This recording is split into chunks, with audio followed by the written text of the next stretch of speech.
ഇന്നത്തെ നമ്മുടെ വീഡിയോ ഒരു മുട്ട റോസ്റ്റ് ആയാലോ? അതിനുവേണ്ടി നല്ലൊരു ചുവട് കട്ടിയുള്ള പാത്രം അടുപ്പത്ത് വയ്ക്കുക. അതിനകത്തേക്ക് കുറച്ച് പെരിഞ്ജീരകം ഇട്ട് പൊട്ടിക്കുക. അതിനുശേഷം ചെറുതാക്കി അരിഞ്ഞു വച്ചിരിക്കുന്ന ഇഞ്ചിയും വെളുത്തുള്ളിയും വഴറ്റിയെടുക്കുക.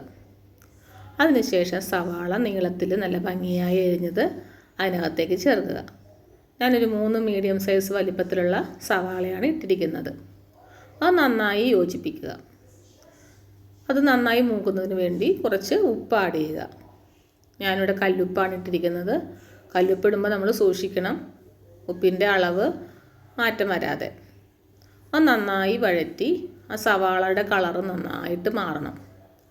നമ്മൾ റെസ്റ്റോറൻറ്റിലൊക്കെ പോകുമ്പോൾ കണ്ടിട്ടില്ലേ നല്ല കറുത്ത കളറിലുള്ള മുട്ടക്കറി? ഞാൻ ഓർത്ത് ഇന്ന് അതൊന്ന് ട്രൈ ചെയ്യാമെന്ന്. അതിനു വേണ്ടി ഞാൻ ഒരു ചുവട് കട്ടിയുള്ള പാത്രം എടുക്കണമെന്ന് പറഞ്ഞത് അതുകൊണ്ടാണ്. സവാള നന്നായിട്ട് വഴറ്റി കിട്ടണം. ഇടയ്ക്ക് കുറച്ചൊരു വെളിച്ചെണ്ണ ഒഴിച്ചു കൊടുക്കണം, അടി പിടിക്കാതെ. അത് നന്നായി വഴറ്റിയെടുക്കുക. അതിനകത്തേക്ക് കറിവേപ്പില ഉണ്ടെങ്കിൽ നന്നായിട്ട് ഇട്ട് കൊടുക്കുക. കറിവേപ്പിലയുടെ നല്ലൊരു വാസനയും സ്വാദും അതിനകത്തേക്ക് പിടിക്കും. അത് വഴറ്റി കണ്ടില്ലേ, സവാളയുടെ കനം കുറഞ്ഞ് നല്ല രീതിയിലായിട്ട് കിട്ടണം.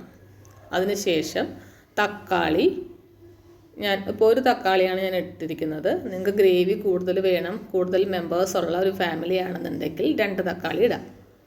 ഒരു തക്കാളി നന്നായിട്ട് അരച്ച് അതിനകത്തേക്ക് ചേർത്തു ഗ്രേവിക്ക് വേണ്ടി. അത് നന്നായി കുറുകി സെറ്റായി കഴിയുമ്പോൾ നന്നായിട്ട് കുരുമുളക് പൊടി ആഡ് ചെയ്യുക.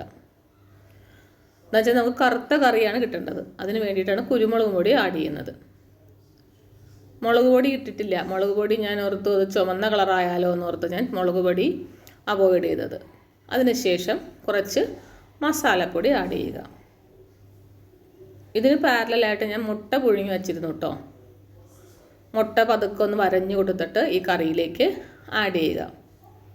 ഞാൻ മുട്ട എടുത്തപ്പോൾ ഒരു മുട്ട ഒന്ന് പൊട്ടി. അപ്പോൾ ഞാനതിനെ ഒരു ബുൾസൈ പോലെ മറച്ചിട്ടിട്ടുള്ളൊരു ബുൾസൈ പോലെ ആക്കിയെടുത്തു. ഇപ്പം നമുക്ക് ഈ മുട്ട പുഴുങ്ങിയത് ചേർക്കുന്നതിന് പകരം എല്ലാം ഇതുപോലെ ദോശക്കല്ലിൽ അപ്പം പോലെ ആക്കിയെടുത്തിട്ട് ഈ മുട്ടയുടെ ഗ്രേവിയിലേക്ക് ഇട്ടാൽ നല്ല അടിപൊളി മുട്ടക്കറി തന്നെയായിരിക്കും കേട്ടോ കിട്ടുന്നത്. അതിനുശേഷം നമ്മുടെ ആ മുട്ടക്കറിയെ ഒന്ന് അലങ്കരിക്കാൻ വേണ്ടി കുറച്ച് കട്ടിയുള്ള തേങ്ങാപ്പാൽ ഒഴിക്കുക. ഹായ്, എന്താ വാസന! നിങ്ങൾക്ക് നന്നായിട്ട് തോന്നുന്നില്ലേ കഴിക്കാനായിട്ട്? എല്ലാവരും ട്രൈ ചെയ്യണേ, അടിപൊളിയാണ്. മസ്റ്റായിട്ടും ഉണ്ടാക്കണം എല്ലാവരും.